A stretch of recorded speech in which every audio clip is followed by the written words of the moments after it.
Hi guys, welcome back again with the new marketing insights. So, in this section, we are going to discuss about the website designing like part of the digital marketing course.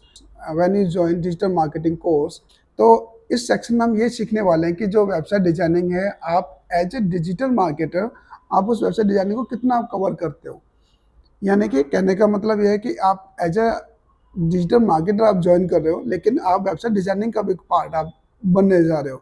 सो थोड़ा सा मैं difference इसमें आपको समझाने की कोशिश करूँगा कि किस लेवल पे आपको डिजाइनिंग का पार्ट आपने काम करना है, किस हद तक डिजाइनिंग जो वेबसाइट डिजाइनिंग का कॉन्सेप्ट है उस पर आपको काम करना है, किस लेवल पे आपको काम नहीं करना है, कहाँ पे आपको अपना टाइम स्पेंड करना है और कहाँ पे आपको अपना टाइम स्पेंड नहीं करना है।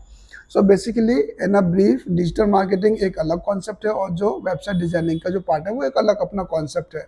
सो थोड़ा सा डिस्कस मैं आपको किसी और वीडियो में आपको क्लियर करूँगा कि किस तरीके से आप वेबसाइट डिजाइनिंग का जो कॉन्सेप्ट है वो किस लेवल का है और डिजिटल मार्केटिंग का जो कॉन्सेप्ट है वो किस लेवल का है।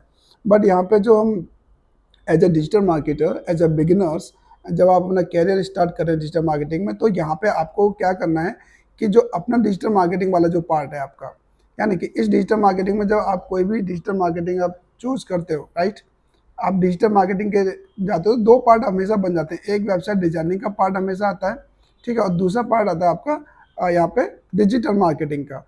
और ये दोनों अपने आप में एक डिफरेंट फील्ड है, कोई सेम कॉन्सेप्ट नहीं है यहाँ पे। सो हम यहाँ पे देखते हैं कि किस तरीके से जो एज ए बिगिनर आप यहाँ पे जो काम करने वाले हो, एज ए बिगिनर आप वेबसाइट डेवलपर जो बनने वाले हो, किस लेवल पे आप यहाँ पे काम करेंगे। तो नाउ किन किन चीज़ों को आपको ध्यान में रखना है, किन चीज़ों को आपको ध्यान में नहीं रखना है, वो चीज़ हम देख लेते हैं एक बार। सो कॉन्सेप्ट ये आता है कि as a digital marketing, as a beginner आपको किस लेवल पे आके डिजिटल मार्केटिंग यानी कि वेबसाइट डिजाइनिंग के कॉन्सेप्ट को समझना है। तो सबसे पहले देखो, वेबसाइट डिजाइनर बनने के लिए आपको दो तीन चीज़ों की रिक्वायरमेंट होती है। सबसे पहले रिक्वायरमेंट आपकी वेबसाइट डिजाइनिंग के लिए वेबसाइट डोमेन की रिक्वायरमेंट रहेगी। उसके बाद में आपको होस्टिंग की रिक्वायरमेंट है, ठीक है। इसके बाद में आपको फिर की जरूरत पड़ती है तो आपको एसएसएल। ये तीन तो मैंडेटरी है जो आपको समझना ही समझना है। लेकिन फिलहाल आपको ये सब चीज़ें बाय करने की जरूरत नहीं है इन द बिगिनिंग लेवल पे, यानी कि स्टार्टिंग लेवल पे इस चीज़ों को बाय करने की जरूरत नहीं है। कॉन्सेप्ट क्यों? क्योंकि यही सारी चीज़ें प्रैक्टिस आप लोकल प्लेटफॉर्म पे भी कर सकते हो। आप इस चीज़ को ध्यान दो, आपको स्टार्टिंग लेवल पे कोई भी इन्वेस्ट करने की ज़रूरत नहीं है, राइट। होगी, लेकिन उसका भी रीज़न है कि lot of the peoples have the example that they can give you the example why you need to spend the money on this platform to buy the domain and hosting and etcetera.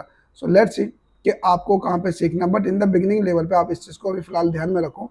आपको क्या करना है, एक WP local एक software पे हम काम करने वाले हैं, किस तरीके से इंस्टॉल होगा और किस तरीके से काम करेगा इसको हम देख लेते हैं, ठीक है।